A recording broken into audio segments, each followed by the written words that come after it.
Daerah Angkatan 11 di Kabupaten Mojokerto. Bersediakah Ibu untuk saya wawancarai? Nggih, monggo dengan senang hati, karena panjenengan itu juga termasuk guru saya, telah rela dan legowo istilahnya untuk bisa mengikuti CGP dan membantu sekolahan. Tapi ya jangan lupa nanti berbagi ya Bu ya. Iya Bu, insya Allah. Ya. Bu, saya akan mengajukan beberapa pertanyaan terkait dengan pengambilan keputusan berbasis nilai-nilai kebajikan sebagai pemimpin yang telah Ibu alami untuk mengambil keputusan menangani kasus-kasus di SDN Sambilawan ini. Pertanyaan saya Bu, yang pertama, selama ini bagaimana Anda dapat mengidentifikasi kasus-kasus yang merupakan dilema etika atau tujuan moral? Dilema etika sendiri itu pengertiannya memang sangat luas, terutama itu situasi di mana seseorang dihadapkan pada dua atau lebih pilihan tindakan yang bertentangan secara moral, ya, sehingga kita itu sulit untuk menentukan mana yang benar atau yang salah. Dalam dilema etika, semua opsi juga tersedia konsekuensi moral yang signifikan, sehingga tidak ada pilihan yang secara jelas lebih benar atau salah. Nah, selama ini yang saya identifikasi pada kasus-kasus yang merupakan dilema etika atau rujukan moral berdasarkan nilai-nilai kebajikan di dalamnya dan pada peraturan yang ada. Begitu, Bu.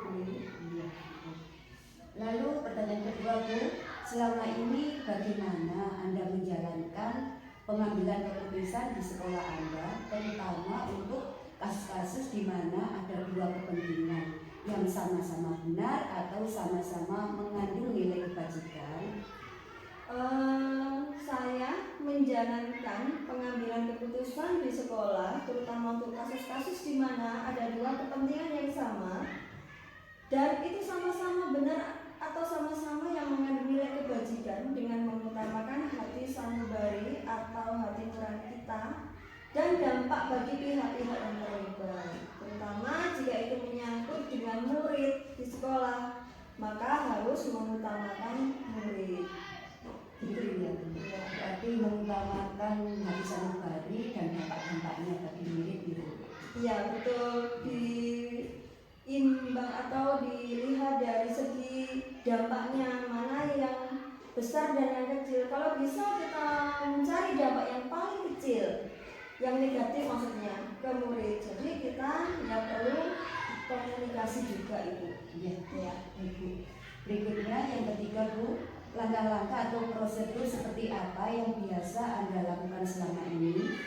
Langkah-langkah atau prosedur yang biasa selama ini saya lakukan adalah mengidentifikasi terlebih dahulu bentuk dilema atau permasalahannya, penyebab permasalahan, kemudian tidak gegabah mengambil keputusan, mengutamakan hati nurani.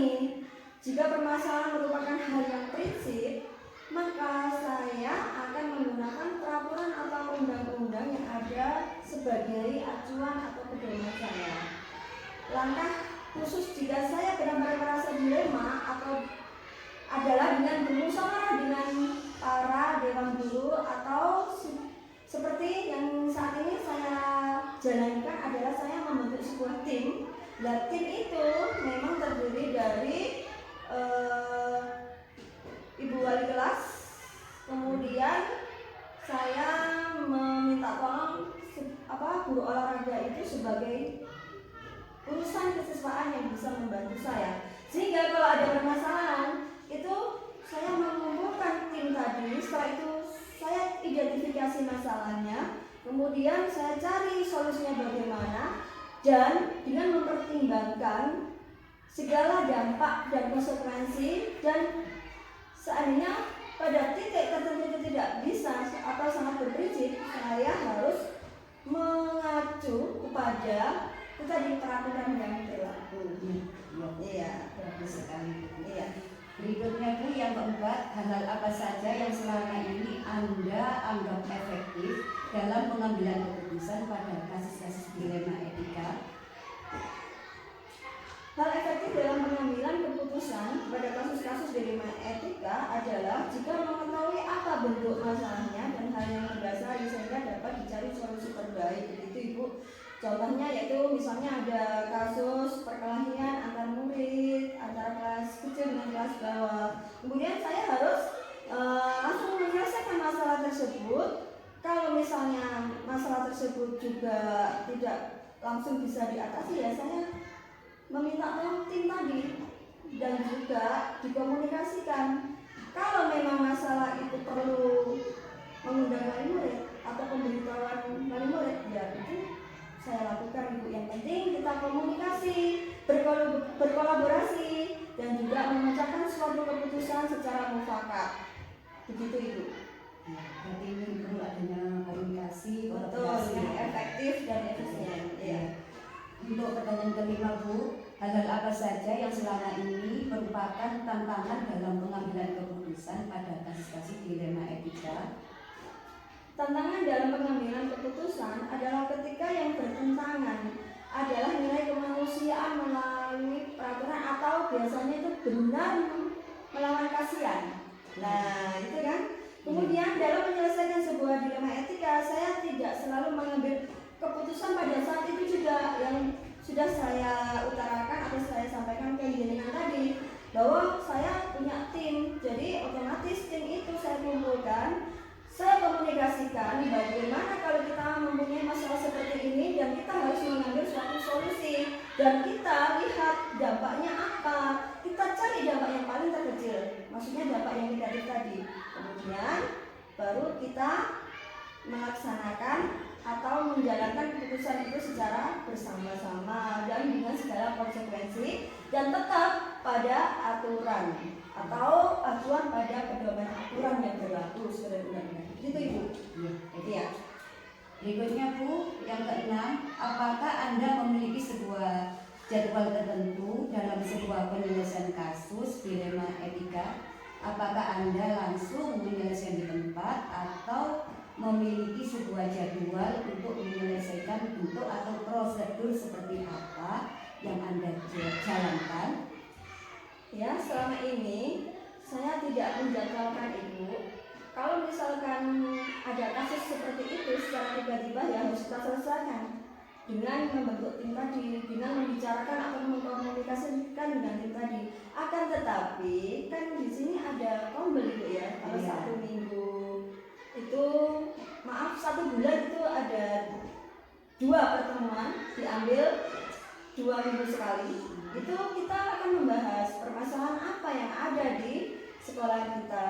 Kemudian setiap per kelas kita tanya apa kendalanya dan bagaimana untuk memajukan sekolah kita. Jadi itu insya Allah kalau kita sering lakukan itu akan berjalan dengan baik untuk KBM kita dan juga untuk memajukan sekolah kita. Seperti itu Bu. Ya.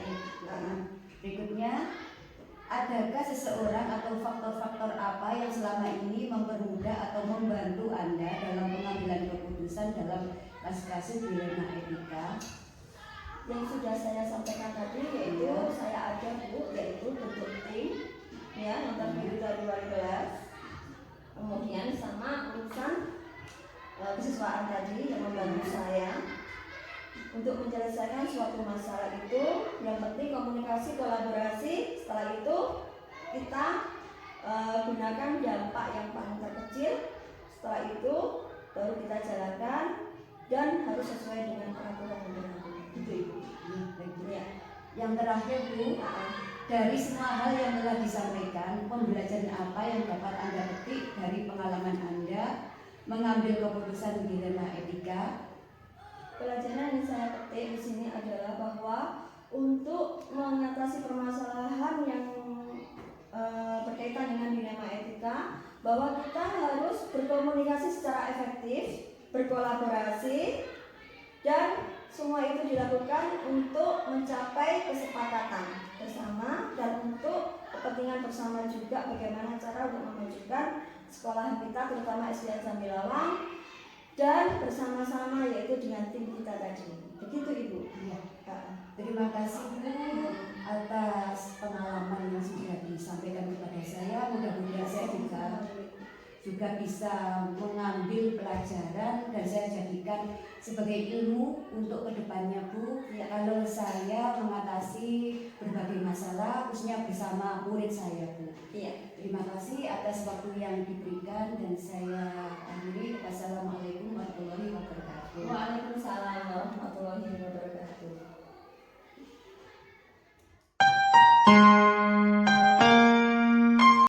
Assalamualaikum warahmatullahi wabarakatuh. Waalaikumsalam warahmatullahi wabarakatuh. Perkenalkan Bu, saya Kusuli Ayati, CGP Angkatan 11 dari SDN Sambilawang, Kabupaten Mojokerto. Iya. Kali ini saya akan meminta waktu untuk mewawancarai Ibu selaku Kepala Sekolah SDN Jambirogo berkaitan dengan pengambilan keputusan berbasis nilai-nilai kebajikan sebagai pemimpin yang Ibu lakukan selama ini dalam menghadapi kasus-kasus di sekolah Ibu. Baiklah Bu, pertanyaan saya yang pertama yaitu selama ini bagaimana Anda dapat mengidentifikasi kasus-kasus yang merupakan dilema etika atau bujukan moral? Ya. Menurut saya yang selama ini saya alami ya Bu, yang saya lakukan itu untuk mengidentifikasi kasus-kasus yang terjadi dengan melakukan pengamatan terlebih dahulu terhadap kasus yang terjadi. Setelah itu setelah mendengar berita atau kabar dari pihak terkait dan juga saya akan mengecek kebenaran kasus tersebut. Yang intinya adalah jika sesuatu itu salah, maka saya akan melakukan cross check terlebih dahulu ya. Setelah dan tindak lanjutnya. Namun jika ada yang sebetulnya sama-sama benar, maka saya akan musyawarahkan dulu seperti itu. Ya. Berarti Ibu akan mengecek dulu apakah benar, lalu dimusyawarahkan gitu Bu ya. Iya betul. Ya.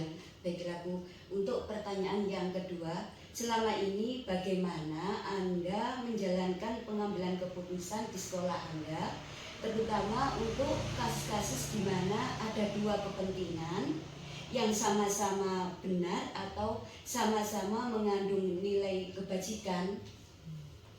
Untuk dalam lingkungan sekolah saya ya Bu, ya khususnya saya itu akan berdiskusi dengan Dewan Guru, di mana kita itu di dalam warga sekolah itu ada beberapa guru. Nah, untuk itu kasus-kasus yang ada itu kita musyawarahkanlah di situ dengan berdiskusi dengan guru. Ya, jadi dengan diskusi bersama guru ya Bu. Iya betul. Untuk pertanyaan yang ketiga, langkah-langkah atau prosedur seperti apa yang biasa Anda lakukan selama ini? Yang selama ini saya lakukan itu yang pertama saya mengecek dulu permasalahannya, menentukan pihak mana saja yang terkait, mendiskusikan dengan Dewan Guru. Jika menyangkut kepentingan sekolah secara umum, kemudian membuat keputusan. Namun jika itu berkaitan dengan tugas saya pribadi, maka saya akan putuskan sendiri dengan mempertimbangkan baik buruknya serta aturan yang berlaku. Ya, seperti itu Bu. Baik Bu, untuk pertanyaan selanjutnya, hal-hal apa saja yang selama ini Anda anggap efektif dalam pengambilan keputusan pada kasus-kasus dilema etika? Hal-hal yang selama ini yang saya anggap efektif itu Bu ya, berdiskusi dengan pihak yang terkait tentang permasalahan tersebut dari hati ke hati yang akan memudahkan untuk mengambil keputusan. Iya. Berarti diskusi dari hati ke hati ya Bu? Iya, betul. Untuk pertanyaan berikutnya, hal-hal apa saja yang selama ini merupakan tantangan dalam pengambilan keputusan pada kasus-kasus dilema etika? Ketika saya harus memutuskan persoalan yang berkaitan dengan perasaan kasihan pada pihak-pihak tertentu, di situ saya terkadang itu merasa sangat sulit. Nah, seperti itu. Ya, berikutnya Bu, apakah Anda memiliki sebuah tata cara atau jadwal tertentu dalam sebuah penyelesaian kasus dilema etika? Apakah Anda langsung menyelesaikan di tempat atau memiliki sebuah jadwal untuk menyelesaikan bentuk atau prosedur seperti apa yang Anda jalankan? Itu tergantung seberapa mendesaknya ya Bu ya, dan seberapa besarnya pengaruh terhadap lembaga yang saya pimpin. Jika memang memerlukan waktu dan pihak-pihak lain yang terlibat, maka saya membuat alokasi waktu secara khusus. Berikutnya Bu, adakah seseorang atau faktor-faktor apa yang selama ini mempermudah atau membantu Anda dalam pengambilan keputusan dalam kasus-kasus dilema etika? Saya lebih melibatkan Dewan Guru gitu. Jika memutuskan sesuatu yang berkaitan dengan persoalan sekolah, bahkan dalam lingkungan sekolah itu ada beberapa guru, itu saya libatkan. Ini melibatkan Dewan Guru. Iya. Pertanyaan yang terakhir Bu, dari semua hal yang telah disampaikan, pembelajaran apa yang dapat Anda petik dari pengalaman Anda mengambil keputusan dilema etika? Semua persoalan itu bisa dicari jalan keluarnya Bu ya. Jika kita diskusikan bersama dengan mengacu pada aturan yang berlaku dan mempertimbangkan dampak baik buruk, di mana dampaknya yang kalau buruk ya, yang paling minimal yang kita ambil. Jadi dengan melihat dampak baik dan buruknya Ya, ya, buruknya yang kita kan ya. Iya. Terima kasih Bu atas waktu dan kesempatan yang telah diberikan kepada saya. Sama-sama Buli. Saya akhiri. Wassalamualaikum warahmatullahi wabarakatuh. Waalaikumsalam. Assalamualaikum Bu. Waalaikumsalam Bu. Permisi, saya mohon izin untuk melakukan wawancara kepada Ibu selaku Kepala SDN Grage terkait dengan usaha saya Bu sebagai calon penggerak Anda 11 Kabupaten Mojokerto. Bersedia Ibu untuk saya wawancarai? Ya Bu, tidak apa-apa, mumpung enggar ini ya. Terima kasih ya Bu. Bu, saya akan mengajukan beberapa pertanyaan terkait dengan pengalaman Ibu dalam pengambilan keputusan berbasis nilai-nilai kebajikan sebagai pemimpin di SDN Jambi ini. Pertanyaan saya Bu, selama ini bagaimana Anda dapat mengidentifikasi kasus-kasus yang merupakan dilema etika atau kejutan moral? Ya, ini ya Buli, karena dilema etika itu adalah kasus yang sangat rumit ya. Maksudnya itu benar melawan benar seperti itu. Nah, maka dari itu saya cara mengidentifikasinya itu tentunya dengan mengamati terlebih dahulu. Mengamati terlebih dahulu bagaimana kasus yang terjadi, kemudian disesuaikan dengan nilai-nilai kebajikan yang ada, seperti itu Buli. Jadi diamati dulu lalu disesuaikan dengan nilai-nilai kebajikan. Ya, Ibu, berikutnya, selama ini bagaimana Anda menjalankan pengambilan keputusan di sekolah Anda terutama untuk kasus-kasus di mana ada dua kepentingan yang sama-sama benar atau sama-sama mengandung nilai kebajikan. Iya, ini dalam saya mengambil keputusan itu tentunya terlebih dahulu saya berdiskusi. Nah, dengan berdiskusi dengan Bapak Ibu guru atau wali kelas yang terdapat siswanya yang mengalami permasalahan seperti itu, berdiskusi dengan Bapak Ibu guru, lalu baru menentukan bagaimana cara menyelesaikan permasalahan itu. Jadi itu berdiskusi yang saya utamakan. Berikutnya Bu, langkah-langkah atau prosedur seperti apa yang biasa Anda lakukan selama ini? Ya, ini untuk permasalahan itu saya cross check pengumpulan data, permasalahan apa saja yang terjadi dari data-data permasalahan itu saya kumpulkan dulu. Tetap saya mendahulukan berdiskusi dengan Bapak Ibu guru seperti itu. Berarti pengumpulan data lalu berdiskusi ya. Berikutnya Bu, hal-hal apa saja yang selama ini Anda anggap efektif dalam pengambilan keputusan pada kasus-kasus dilema etika? Yang paling efektif itu masih tetap berdiskusi dulu. Karena apa ya? Tidak bisa seorang pemimpin meskipun itu adalah keputusan kepala sekolah, tapi keputusan itu harus diputuskan bersama. Jadi dengan Bapak Ibu guru, dengan orang tua kalau mungkin itu bisa terjadi, ataupun kalau itu kasus menyangkut orang luar, kita bisa berdiskusi dengan komite.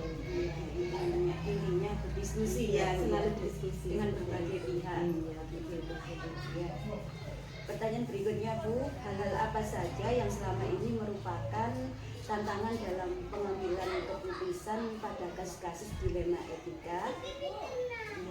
Ini tantangan itu yaitu tadi Bu, kalau di sekolah itu kan benar sesuai aturan ya, melawan benar sesuai hati nurani ya, itu terjadi di sekolah saya pada siswa yang terlambat sekolah. Nah, kalau menurut kita terlambat sekolah itu salah ya Bu ya? Iya. Tapi kita tidak bisa memberi sanksi karena apa? Harus mengumpulkan data. Kenapa anak tadi terlambat? Nah, ternyata setelah saya cross check, saya mengumpulkan data, ternyata dia itu terlambat karena membantu ibunya berjualan. Nah, maka dari itu kasus seperti itu tidak bisa langsung kita putuskan dulu ya. Jadi ya itu tadi berdiskusi bagaimana baiknya. Benar menolak benar itu memang sangat susah ya. Iya itu. Berikutnya Bu, apakah Anda memiliki sebuah jadwal tertentu dalam sebuah penyelesaian kasus dilema etika? Apakah Anda langsung menyelesaikan di tempat atau memiliki sebuah jadwal untuk menyelesaikannya? Bentuk atau prosedur seperti apa yang Anda jalankan? Nah, kalau saya Bu lihat beberapa permasalahannya. Jika permasalahan itu datang dan harus segera diselesaikan ya langsung kita putuskan seperti itu. Tapi kalau masih bisa didiskusikan dengan pihak lain, mungkin saya membuat jadwal entah esok atau lusa seperti itu. Tapi kalau kasusnya mendesak ya segera saya putuskan seperti itu. Berarti melihatnya kasusnya dia mendesak atau tidak ya. Berikutnya Bu, adakah seseorang atau faktor-faktor apa yang selama ini mempermudah atau membantu Anda dalam pengambilan keputusan dalam kasus-kasus dilema etika? Nah, ini yang mempermudah saya itu adalah dari pihak yang pertama itu kejujuran anak. Jika anak-anak itu dalam permasalahan ceritanya jujur, itu akan mempermudah untuk menyelesaikan permasalahan. Yang kedua tentunya dengan Bapak Ibu guru. Nah, tetap tadi Bu, diskusi itu kan membutuhkan Bapak Ibu guru. Jadi mereka adalah menurut saya partner terbaik ya, karena dia guru-guru itu selalu memberikan solusi-solusi kan banyak. Jadi Bapak Ibu guru itu adalah partner yang paling baik di sekolah. Baik Bu, yang terakhir, dari semua hal yang telah disampaikan, pembelajaran apa yang dapat Anda petik dari pengalaman Anda mengambil keputusan dilema etika? Nah, ini yang saya petik ternyata memang keputusan itu tidak bisa langsung diputuskan sebelah pihak ya. Jadi semua itu harus dipikirkan matang-matang, pengumpulan data, bukti itu juga harus ada, kemudian diskusi itu paling penting ya. Jadi keputusan itu tidak boleh bersatu seperti itu. Ya. Terima kasih sekali Bu atas pengalaman-pengalaman yang sudah disampaikan kepada saya. Mudah-mudahan ini bisa menjadikan ilmu bagi saya untuk kedepannya kalau saya menghadapi kasus-kasus seperti ini, ya saya mudah-mudahan juga bisa menyelesaikan Bu ya. Terima kasih sekali lagi atas waktu yang telah diberikan kepada saya. Saya akhiri. Wassalamualaikum warahmatullahi wabarakatuh.